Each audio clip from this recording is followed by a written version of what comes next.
Imagine being a government minister, walking into a BBC studio thinking you'll do a nice, safe interview about your department's work, and instead getting absolutely demolished with such a simple, devastating question that you're left floundering on national television while your boss, the Prime Minister, watches on, completely speechless. Welcome back to UK Political Insight, but before we proceed, please don't forget to hit the subscribe button for more updates on this channel. Thank you. Where today we're dissecting the car crash interview that saw Culture Secretary Lisa Nandy get absolutely skewered by BBC Breakfast host Jon Kay over Labour's U-turn on the Leveson Inquiry. This is what happens when prepared politician meets actual journalist who hasn't forgotten how to ask follow-up questions. Buckle up, because this one's a masterclass in how not to defend the indefensible. So here's the setup. BBC Breakfast, Wednesday morning, Jon Kay's hosting and he's got Lisa Nandy, the culture secretary, in the hot seat. Now normally these morning show political interviews are fairly gentle affairs. Politicians get to deliver their talking points, hosts ask a few questions, everyone's polite, nobody gets too uncomfortable. Not this time. Kay had clearly been speaking to Gerry McCann, Madeleine McCann's father, who's been pushing for the government to go ahead with Phase 2 of the Leveson Inquiry into press standards and practices. And Kay wasn't letting Nandy off with vague politician speak and platitudes. He opened with a straightforward question. Gerry McCann thinks the government should be going back to the Leveson Inquiry, that there should be a Phase 2 which was always planned to examine press behavior. Will you hold a Phase 2? Simple question, yes or no answer required. Nandy's response was the kind of word salad politicians serve up when they know the actual answer will upset people. She said they've ruled out Phase 2, and she's been really upfront with families, victims, and survivors of press malpractice about that. She met with families last year, and they're working on solutions to address the issues raised. Notice what's missing there? Any actual explanation of why they've ruled it out or what those magical solutions might be. Jon Kay, absolute legend, wasn't having it. He interrupted, which you love to see from a journalist, and asked her to explain why they're ruling out the Phase 2 that was always planned. Just explain it. Simple request. This is where it gets properly entertaining, because Nandy had to actually defend a position that's fundamentally indefensible, and watching her try is like watching someone attempt to explain why water isn't wet. Her response was spectacular in its inadequacy. She said the last government ruled it out, and Labour supports that decision. Right there, that's your first red flag. Labour spent years in opposition attacking the Conservatives for cancelling Phase 2 of Leveson.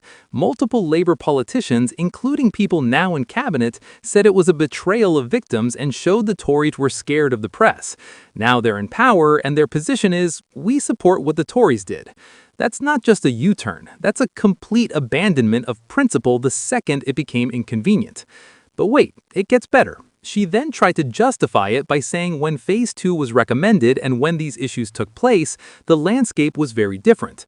Most people then would read a daily newspaper, but now most people consume news online through various sources. Young people are looking at different sources to gather news and information, so different solutions are needed. Let's unpack why this explanation is absolute nonsense. First, the media landscape changing doesn't mean press abuses are less serious or don't need investigating. If anything, it means they're harder to regulate, and oversight is more important, not less. Second, Phase 2 of Leveson was specifically about examining unlawful actions by the media, including phone hacking, bribery of police officers, harassment, the kind of stuff that no functioning democracy should tolerate from anyone, 11-0 from institutions that claim to hold power to account. Third, and this is crucial, Phase 2 was promised. It was part of the deal when Phase 1 concluded. Victims of press abuse were told there would be a second phase examining the darker side of the media practices, and that promise was made by a government, accepted by victims, and then broken. Now Labour, who criticized that broken promise relentlessly, have gotten into power and decided, actually, no, we're not doing it either. That's not adapting to changing circumstances. That's betraying people who've already been betrayed once. Then came the question that really exposed the whole charade. Jon Kay asked, Gerry McCann thinks you politicians are scared of the power of the press, and that's why you're not acting and doing more.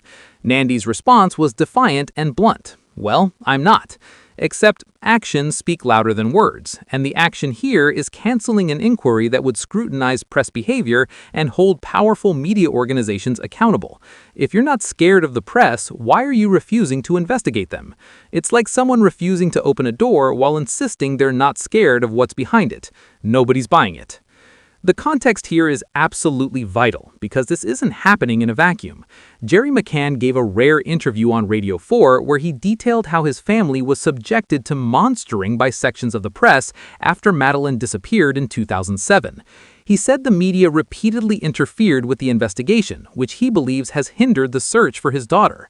This isn't ancient history or abstract concerns about press freedom versus privacy. This is a father whose daughter vanished and who watched the press make everything worse, lie about his family, interfere with police work, and face zero consequences for any of it.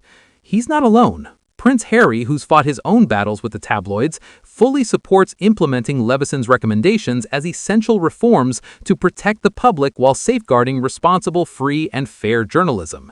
That second part's important because the defense you always hear is that regulating the press threatens press freedom.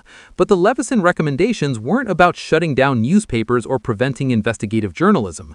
They were about stopping illegal behavior. Phone hacking, bribing police officers, harassment, the kind of stuff that no functioning democracy should tolerate from anyone, 11-0 from institutions that claim to hold power to account. More than 30 people have signed a letter to Keir Starmer urging him to reverse the previous government's decision not to hold Phase 2. These aren't random activists with an axe to grind. These are families of Hillsborough victims who watch the press slander their dead loved ones. Christine Fleck, mother of Caroline Fleck, who knows what relentless press intrusion and cruelty can do to someone's mental health, these are people who've experienced the worst of press behavior and are begging for accountability. And the government's response is essentially, sorry, the media landscape changed, we're working on other solutions, trust us. What makes this particularly galling for Labour is that they knew this was coming. They knew cancelling Phase 2 would upset victims. They knew it would look like they're scared of the press. They knew their own previous statements would be thrown back at them. And they did it anyway, because governing apparently means forgetting every principle you claim to have in opposition the moment keeping those principles becomes politically difficult. Lisa Nandy's performance on BBC Breakfast perfectly encapsulated the problem. She couldn't give a coherent explanation for the U-turn because there isn't one that boils down to we don't want to upset powerful media organizations. She fell back on the we're looking at different solutions line, but couldn't specify what those solutions are or why they'd be better than the inquiry that was already planned and designed specifically to address these issues. It was pure deflection and evasion, the kind of performance that makes viewers switch off in disgust. Jon Kay deserves credit for actually pressing the issue. Too often, political interviews involve journalists asking a question, accepting whatever non-answer they get, and moving on. Kay asked follow-ups, he interrupted when Nandy tried to dodge, and he put the key accusation to her directly, that politicians are scared of the press. That's what good journalism looks like, and it's refreshing to see, even if the politician on the receiving end handled it terribly. The accusation that politicians are scared of the press is not new, but it's accurate. Newspapers, particularly tabloids, have enormous power to shape narratives and destroy reputations. No politician wants to become a target of sustained negative coverage, and media organizations know that fear gives them leverage. When governments consider regulating or investigating the press, editors and proprietors can make it very clear that doing so will result in hostile coverage, negative stories, campaigns to undermine the government. It's a protection racket dressed up as defending press freedom. Labour's clearly calculated that upsetting victims of press abuse is less damaging than upsetting major newspapers. The victims can write letters and give interviews, but they can't run front-page campaigns for weeks on end. The press can, and Labour's decided that's the fight they don't want. It's cowardly, but it's also predictable. The Conservatives made the same calculation, and now Labour's doing it too, because the incentives haven't changed. What's different is the hypocrisy.